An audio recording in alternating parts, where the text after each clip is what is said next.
Welcome to Fork in the Road. I am Rusty Gaylord, the host, and we are a conversation about the decisions that shape your life. But it's also an opportunity to bring on some really interesting people who've done cool things in their life and explore a little bit how they got there, right? Most of us see the people around us and we know them for where they are today, but that's not where they always were. And there's a journey from here to there. So we get to explore that. That's part of the Fork in the Road. I'm super happy to have on today Andrew Winston. Andrew is a globally recognized expert on megatrends and how to build companies that thrive by serving the world. He was named to the Thinkers 50 Radar class of 2020 as a thinker to watch. And he's the author of multiple bestsellers, Green to Gold and The Big Pivot. And his latest book just came out last month, I believe. It's called Net Positive: How Courageous Companies Thrive by Giving More Than They Take. Andrew's consulted with the companies that everybody has heard of around the world: DuPont, 3M, J&J, Kimberly-Clark, PepsiCo. He's done a lot of work there, and he's a speaker and a trainer, and he's just super happy to have him here with us. Let me welcome Andrew Winston. Hello, Rusty. It's good to be here. Thank you. You've done a lot of your work around kind of around the environment and helping companies make an impact on the world in a positive way.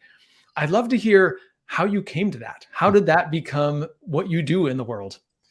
Yeah, it's interesting you call it fork in the road. I guess there are a number when you look back now at kind of from middle age at the choices that you made, or the choices that you kind of didn't realize you made that happened almost, to you, but you had an influence on. So I spent the first kind of 10 years out of school working in traditional business roles. I was at Boston Consulting Group, and then I worked in media companies like Time Warner and Viacom. I worked at MTV. That was kind of my last big company job. And I went to the .com world and joined a small .com 3 weeks before the crash. So one of the things I've learned about forks is the timing that you can't control, right? Later when I came out with my first book on green business in 2006, we happened to hit this moment with Al Gore's movie, Inconvenient Truth, and there was just all this attention on business. And our book had just come out, so we were quoted and everything. So there's good. I've done good timing and I've done bad timing, and good is a lot better. Not that you can necessarily make it happen, but I was at a .com and the whole market crashed, and we lasted another 9-10 months. I got married in there, and we were on our honeymoon when basically the .com went out of business. And I said, "Hey, honey, that richer and poorer thing. How do you feel about poorer? Since I'm now not going to be working." And so one of the forks was that I was married and was able to, someone was providing, right? Someone had a salary, and I could kind of step back and say, what do I really want to do?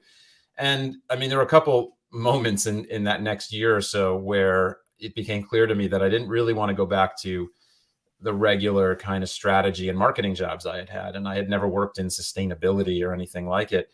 And I started asking around and trying to understand how could I marry this just general concern I had about the environment and about resources and how the world works, and just felt like it didn't make sense. Like we weren't going to be able to do this forever, which is what sustainability is. I just didn't know the words. I had not heard it during business school, which is kind of amazing. And I started asking around and tried to figure out how do I marry business and environment, and ended up going back to school to get a degree. But there was one really interesting moment in there where I actually, before I went back to school, I actually was still interviewing for jobs, and I was about to get a job as the head of strategy for Toys R Us, which in like 2000, Amazon was growing. It was maybe risky, but it wasn't that risky. And the recruiter said, "You're going in today. They're going to give you the offer. They just need you to meet with the new CFO." And I walked in, and like 10 minutes later, I walked out and I never got an offer. And the recruiter called and said, "What? I don't understand. They told me they were giving you the offer today." And something went wrong in that discussion with the CFO. It wasn't contentious. But something subconsciously, he was interested in bringing someone else, and he knew from his previous job, but more, my heart wasn't in it. There was something that I made this choice without realizing it in that moment, and kind of sank it. I think I didn't have it in me. I didn't really want to go sell more stuff, and I didn't have the words. I didn't know why. And then I was doing all this interviewing of people and finding out how do I do this sustainability thing, and ended up where I am now and doing this for the last 20 years. But it was close. Like I almost was a strategy guy for a consumer products company that just sold plastic things, even fun things, but it just didn't seem right. Well, So that was kind of a fork.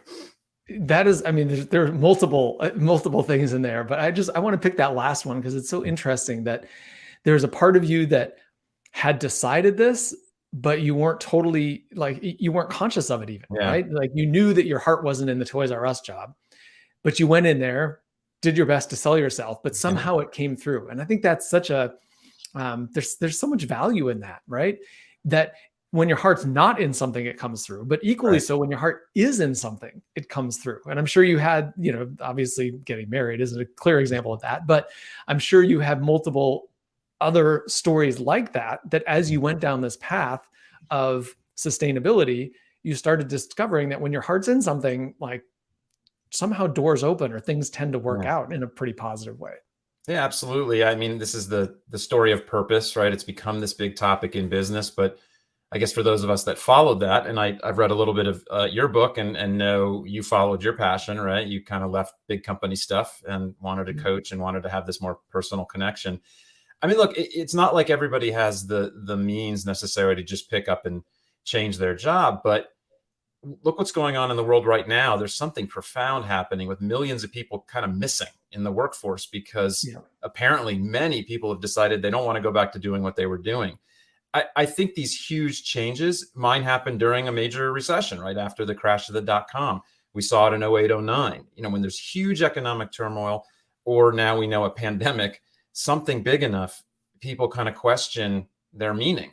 And even if they're doing jobs that are kind of paycheck to paycheck, they still want to go find meaning. And it's a big theme in my book. How do you get employees? How do you attract and retain talent if you don't have values, if you don't stand for something as a business, when especially millennials and Gen Z, they want meaning and purpose. And so it's critical to find that, I think, in your work. And you can do that in many jobs. It's not like everyone has to go be an artist. And I'd love to ask you a question about that, because if we go back to that after the dot-com crash and you were out of a job and you had a blank sheet of paper in front of you. And that's really intimidating for a lot of people, right? It certainly was for me. I used to get the advice or the question, what are you passionate about? Just go do what you're passionate about. And I hated that question because I didn't know what I was passionate about. And then I just felt like a loser because I didn't know what I was passionate about. So I'm curious how you navigated that time of some uncertainty. And it sounds like it was a little bit like pulling the thread, but I'd love to hear in your words how you ended up going down this path, ultimately going back to school and building a career in this area of sustainability. Like, how did you navigate that fork in the road, that pivot point when it was a blank sheet of paper? Yeah, and you're right. It is unnerving. And I think, I tell people honestly, when they say, how did you get into this? I say, I was unemployed. It was this kind of transition, this kind of amazing time of asking questions.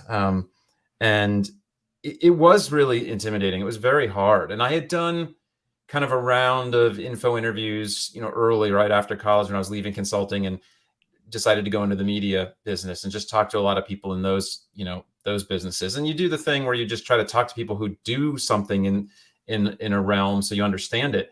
It was weird with sustainability because there weren't that many people, right? It was fairly new to make this a career. And I realized I needed to forge kind of a new path as I started to talk to a few people. I started with one of my college roommates who had gotten a master's in environmental science and just said, what do I do? And he's connected me with someone else that was doing consulting in sustainability. And so I got some of the language, and that guy recommended a couple books. And I started with this one book called Mid-Course Correction by Ray Anderson.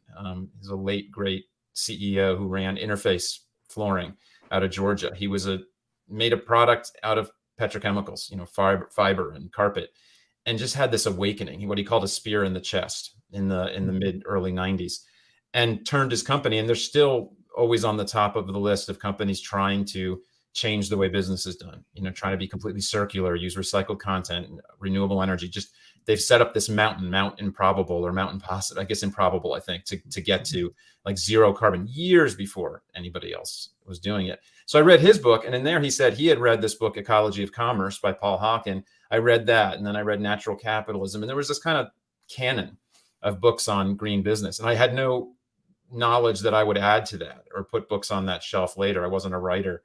But I just started reading things, and I've realized it's easy to always say there's two kinds of people in the world, but I think there's people who, once they know something, they can't unknow it. They can't really block it out. And once I got like the real sense of what was wrong with our system and how it wasn't really sustainable, I just I couldn't get away from that. And I was like, I have to figure out a way to use my skills in this. So I started a program at Columbia that was kind of a certificate thing in like biodiversity. It was sciencey. It wasn't really what I do, but I just started. And while I was there, I learned about this program at Yale that did kind of cross post with the business school. Like they had joint majors. So there was some connection to business. And I finagled my way into a 1-year master's, which they didn't normally do for people that had no knowledge in the space. But I'm pretty sure at the Yale Environment School, I think I was the first person ever to arrive there with an MBA. There might have been someone else, but I'd never heard of them. So it was unusual. And I was a strange applicant. And so that was kind of what kicked it off, really. I just went back to school. So, I mean, it sounds to me like in a number of different ways, you were blazing your own path, right? I mean, certainly back, yes. I mean, you talked about, well, I guess in around the 2000, there was some discussion of the environment, right? Like global climate change was, somewhat in the news, but not in the same way that it is today by any means. And so like just being interested in pursuing that and then going back to school and being the first one to show up in the environment school with an MBA, like there's a lot of firsts in there. Yeah. And I'm wondering, how did you surround yourself with people that were supporting you? Did you have people who opposed you? Because, sometimes people are concerned like, oh, you're going to do this risky thing. Is it going to work out? So I'm curious how the people around you interacted with you and either helped you or, even expressed concern about what you were doing. Well, remember, I mean, I have an MBA. I've been doing business. I've been making a decent salary, and I say I'm going to go do environmental stuff. And it sounds to everyone, your family and friends, like you're going to go work for an NGO and make far less, which is a career path. I mean, absolutely, and people do it, and I have respect for it. But I didn't know, honestly, what I would do or how I'd make money. I had an inkling that I'd come out of grad school and go back into a company and do environmental work there, because there's for many years been environmental health and safety people. It's been kind of more of an engineering view, but there was starting to be sustainability executives. And I thought, oh, that's what I'll do. And I'll be in a company and I'll have a salary. And everybody they knew I needed to find something I was passionate about. It was clear that I needed kind of passion and growth in my life. And Christine, my wife, she had to wait a while before I made any money. I went back to school and then agreed to write this first book with a professor there. And we thought it would take like a year, maybe a year and a half, and it took like 3. So there were like 3-4 years there I had a small salary stipend from, we raised some money to do the book kind of from foundations. I was like nonprofit, kind of very small salary. And so that was a waiting game. And we really had no idea what would come of it. So they were supportive, but there were funny moments like a couple of years later when I'm in this world of a book's out, I'm getting paid to speak, and I'm making way more, frankly, than I ever made in business. But the income just swings wildly based on the economy, interest in the topic. Do I have a book out? I mean, it's just a weird existence I have that every year I thought I cannot keep doing it. There's no way this model will continue. And I'm 16 years in. My mom said she was my bookkeeper for many, many years. And so she knew all my finances, which was a little intense, but she said like 2 or 3 years in, and I had a year where I made multiples of what I had made back in companies. She's like, well, are you going to get like a real job? Because my father had worked for IBM for 35 years. A real job meant a salary, a paycheck every 2 weeks and a pension. You remember those? My dad still has a pension. His retirement is so much more comfortable and safe because he has a pension that he retired 20 years ago. And it's like he's still getting paid by IBM. It's kind of remarkable. But that wasn't, you and I came out of school a similar time. That wasn't so much an option anymore, right? The world of layoffs kind of started in the 90s. And I think it accelerated, and why you see millennials and Gen Z just want purpose, because there's no contract anymore. They're not offered lifetime employment. So they're like, might as well serve myself and find my meaning. So I did have the support, but I have a very strange job that people can't kind of get their heads around. It's hard to define. I don't have a position anywhere. I didn't go into academia or think tanks. I'm just kind of my own. Someone called me a public intellectual, something along those lines. I write and advise and try to push companies to think differently. So it's weird. And so sometimes people are like, well, what is it you do? And I'm still working on my elevator pitch on that. I still have trouble, honestly, at like a party saying, what is it I do? It's kind of humorous. Yeah. Well, so Andrew, tell us a little bit about your latest book that just came out, and where do you think that's is where is that taking you? What's coming next? So yeah, I mean, this was a lot of work. So this is my fourth book in the field. My first one, Green to Gold, came out 15 years ago, and it sold really well. I mean, it's one of the better selling sustainability books in history, and over 100,000 copies, which for business books is a lot. I mean, it's a winner. Publishers are thrilled with that kind of sales.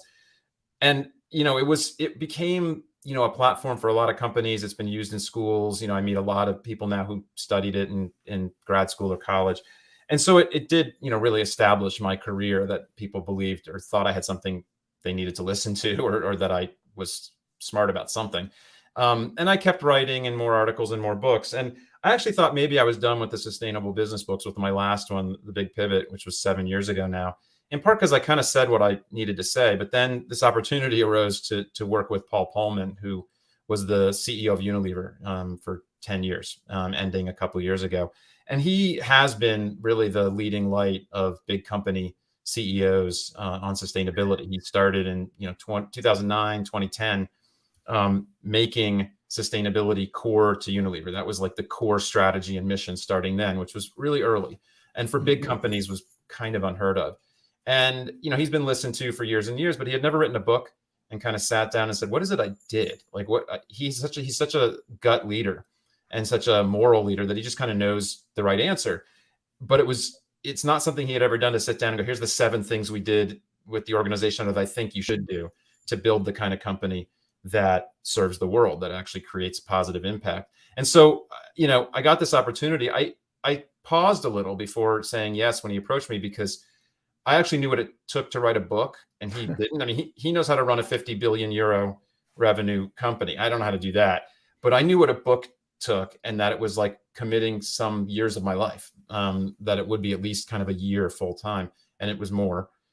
So, but it's been an amazing experience. And I think we pushed the envelope, I believe, and I hear this from really knowledgeable sustainability people, that we're putting the flag down to say that companies now, like net zero has become a big topic, people trying to get to zero carbon. And we're basically already saying that's not enough because of the pace of change we need in the science.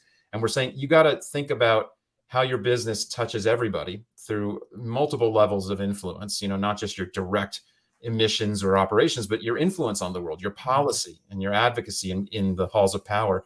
And you need to think about it as your responsibility is to have a positive impact, or otherwise, why do you exist, right? And so we lay out, I think, how to build the kind of company that serves all stakeholders and thrives and serves shareholders because they do that well. So you take shareholders out of the driver's seat, and you give them a great return because you've done what a company's supposed to do, which is solve a problem for somebody and satisfy them. We've lost our way on that for the last 50 years, I think, where we put shareholders above all, which has always been a very strange hierarchy to me. Because if your only point is to make money, you could do literally anything. It comes back to our purpose conversation, right? If your company's purpose is make money, you could sell crack. I mean, it doesn't matter what it is. And that's very strange. Who gets out of bed just going, I don't care what it is. It's just got to be a profit of 3.7% ROI. It's just, I don't think that drives people very well. Well, I will just say for you listening, it's a fantastic book. Net Positive is, it's both inspirational because it really is. It's setting the bar high, and it's saying, hey, we as business people, we have the ability to shape the world, and we can do that for better or for worse. And obviously this book is about doing it for better, but then it goes through how to actually accomplish that. And there's case studies and examples and stories, and it's really inspirational, but also practical, and just a wonderful read. So thank you so much. I appreciate that. I know you've read a lot. we've tried to bring some humanity into the discussion. That's kind of Yes. what I keep hearing from people, is like there's just so much about being humane or being a human in business, which we've thought we're not allowed to be. And Right. that's just been a really bad path we've gone down through kind of a misreading of everything from Adam Smith and Darwin, to economics. Even Keynes, or, the economists that came up with GDP didn't think it should Mm. be the only focus. Like there's been all these kind of misperceptions to oversimplify and say Yeah. that it's just the numbers. And that's not a very fun way to live. And it's turning out that it's also going to really demolish our well-being if we don't Yeah. pull back. Um, Andrew, we could go on for Yeah. hours. This is fascinating. I love talking to you. But we're going to move towards wrapping up. And I'd love to Yep. just, if people want to reach out to you, get in touch with you, learn more about the book, learn more about having you as a speaker Yep. or even a consultant in their business, what's the best way to do that? Well, my site is easy enough. It's andrewwinston.com, 2 W's in the middle. Winston, like Winston Churchill. And my Twitter handle is Andrew Winston. I'm on LinkedIn. I've been using that more lately. Twitter's been my main tool. I'm not on Facebook. I think they're problematic. And then the book website is netpositive.world. And there you'll find the links to go buy it and all of that, but also some tools. We have a downloadable thing we call readiness assessment, kind of 25 questions to say, how close is your organization to being able to kind of start this journey, really start this journey? What kind of information do you need? And do you have that at your fingertips? And that's where you can kind of join the movement. Just, put your name in on our list, and we're gathering people, and we want to foment a movement. I mean, selling books is fine, but we want the ambition level out there in business to rise. That's the ultimate goal. That's fantastic. Well, Andrew, thank you so much for being here on Fork in the Road and sharing some of the forks in your road and how you got here and the important work you're doing in the world today. It was great to see you and great to be with you this time. Thank you so much.